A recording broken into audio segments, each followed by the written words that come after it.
Hey everybody, 501 week number 4. All right, this week, first of all, if you look at the content page, you'll notice it looks pretty light. But then if we jump into the assignment page and the discussion board, there's a lot going on there. So maybe let's actually jump into that. So the discussion board is three, I don't know if my favorite TED Talks, but three really good TED Talks. The J.J. Abrams one is brilliant, and the idea about curiosity is given an analogy of a mystery box that's fantastic for this topic in week 4 for our theme of the week. Looking at Dan Meyer, if you don't know about Dan Meyer, this gives you a great primer on it. And then Ramsey Musallam, possibly one of your future instructors in this program, his TED Talk about ways to spark learning, and that creativity or that curiosity spark. And actually, he's the one that wrote the assignment, Curiosity Spark. So it's not just like, oh, watch a random video from a random educator. Ramsey is like, no. Ramsey actually wrote this assignment, Curiosity Spark, and it flows directly from his TED Talk. So, and it's a legit TED Talk. It's not like TEDx, I don't know, some really small town. It was like big stage, flew to New York City. They're not all. I think the J.J. Abrams is like the normal, like 18-minute one. Ramsey's is shorter, similar with Dan's. But if you look at that assignment in the Google Doc of Curiosity Spark, you will note that there are 7 steps to this, and most steps have one thing to view, read, or watch. So again, please do not wait until Sunday night and be like, cool, like there's not a lot going on in week 4, just because the week 4 content page is pretty light. There's 3 TED Talks and 7 steps of that assignment. Make sure you're following all those steps, that you're submitting your assignment properly, and that you're also doing it as a blog post. It's all written in the Google Doc. It's been a long week. I feel like I'm struggling to like finish my sentences at this point. Do you feel like that sometimes? You're feeling that right now? Just like, yeah. So that's all I'm going to say about those 2. Make sure that as you look at the week 4 content page, you're going through all of that, continuing to post to the week 4 Jamboard. Also on that week 4 content page, make sure you're going through, continuing to progress. You should be on Google Certified Educator Level 1, Units 7 and 8 at this point.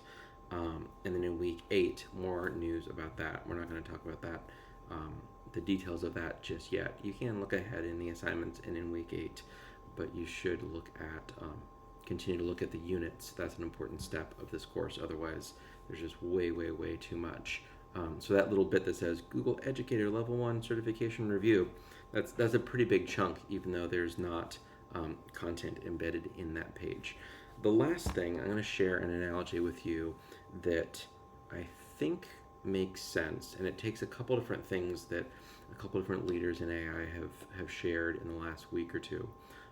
One of which was a parent who's kind of developing, talked about Conmigo the last 2 weeks. He's kind of developing his own template for AI bots that can pull from a large language model, from an LLM, like ChatGPT. I think he said there are 16,000 LLMs. ChatGPT is the most famous of them all.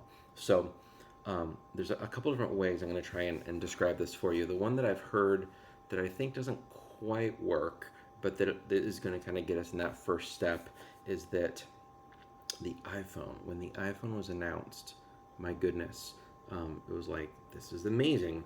And there was no app store. It was just, the apps are what they are. Apple makes all the apps that are on the iPhone, and people are like, this changes what phones are. Like, absolutely, this changes what a phone is. And then when the App Store was introduced, it was like, oh, once we got used to that, like right now, like, do you use the phone app all the time? Probably not. I don't. That's not why I'm most excited about, or not most excited. That's not why I often take my phone out. So like that, the App Store is kind of the idea of what's next with AI, particularly in education. Conmigo is a good example of that. But the one that I think actually makes a little more sense is the idea of electricity. And this goes back to another parent who helped found OpenAI, which is what ChatGPT is a part of. He talked about this moment in humanity isn't like the internet, isn't like industrial revolution. It's actually like electricity, and they're actually trying to learn lessons from the deployment of electricity in the United States as we deploy AI in the different ways that people interact with that, whether it's text generative or image generative AI. And so the idea of electricity I've been trying to wrap my head around, and I think the analogy to really like fine tune the way we're starting to think about this is that my wife's grandpa built one of the first cabins in Big Bear Lake. It's right next to Bear Mountain, actually, before Bear Mountain existed. Um, and he built that with his dad. So my wife's grandpa and great grandpa. And when they did that, they had to run electricity up. So they paid, I don't know if it was PG&E, but paid PG&E for every foot of electricity to run to their new house, right? Like quite a big feat. And then as people moved up the mountain and built their own houses, they would pay him back a percentage to tap into the electricity. So I think where we're at now is actually like building your own house, but my wife's grandpa already ran the electricity. So what I think you're going to start seeing are apps like Conmigo, where people are having to build their own house. This is a massive thing, but the electricity, the large language model is already there. Is that making sense? Give you like a moment to like wrap your brain around that. So you still have to build the house and all is involved with that. You still have to tap into and pay for the electricity. There's a lot involved with that. But that infrastructure, the electricity already exists where you're building your house. So that first house from my wife's grandpa is kind of like ChatGPT being built in the ChatGPT interface. They had to build the interface and build the LLM.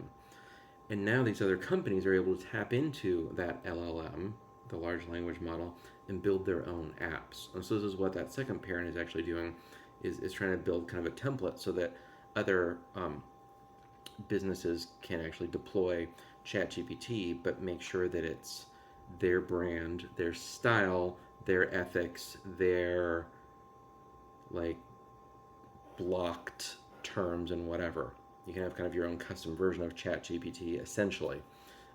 And where I wonder schools might be going with this, I love all the examples I've shared with Conmigo.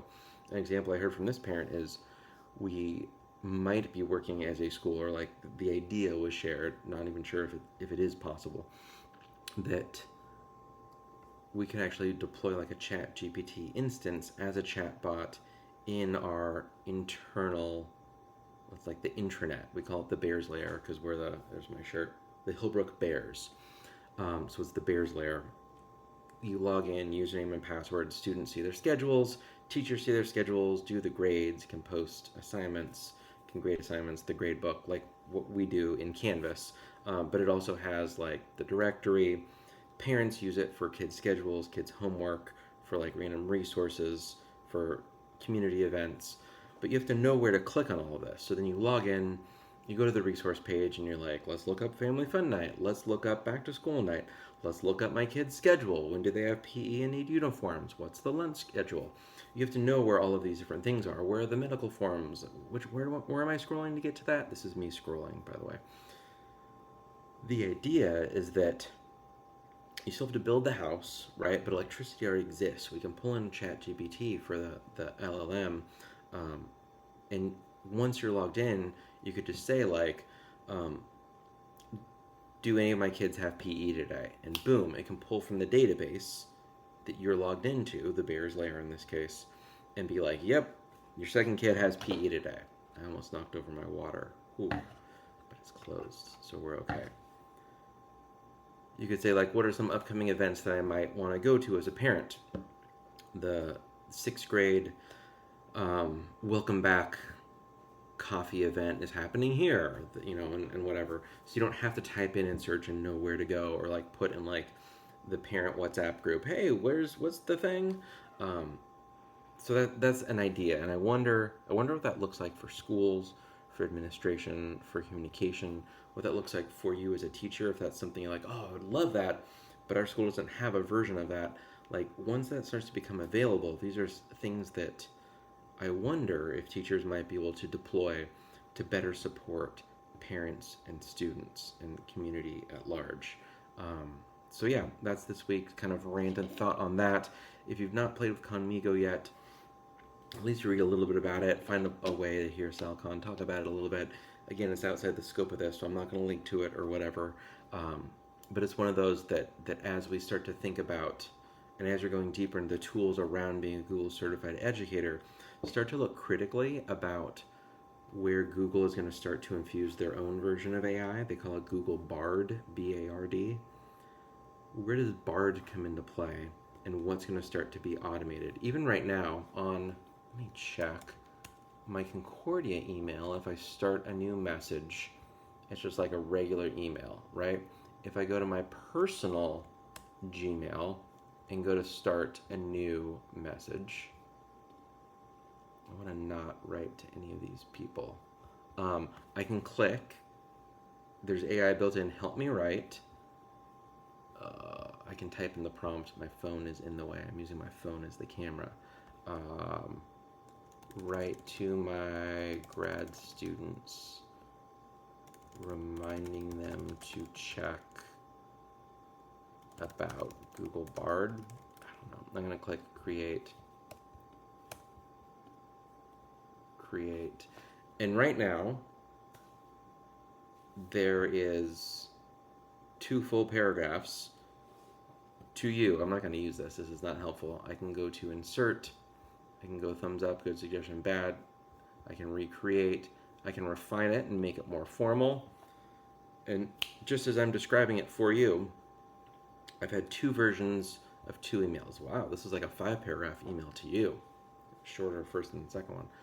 So I can insert that, and that's set up. Not my Concordia email, not my Hillbrook email, but my personal, just gmail.com.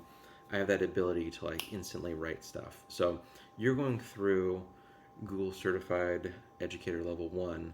In the next year, it's going to change. It's for sure going to change. The ability, I think Canva is really pushing on the ability to quickly generate slides, to generate resources, to write documents, and Google's in a lot of ways playing catch up with that, but they also they've got a little bit of resources on their side.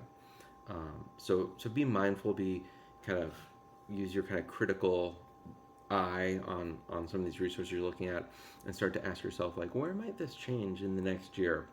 Because it's going to, for sure. Yeah, think about where those changes might be, and as you're learning it, kind of grain of salt, learn it, and think about it. So that is all for week 4. Reach out as you have any questions.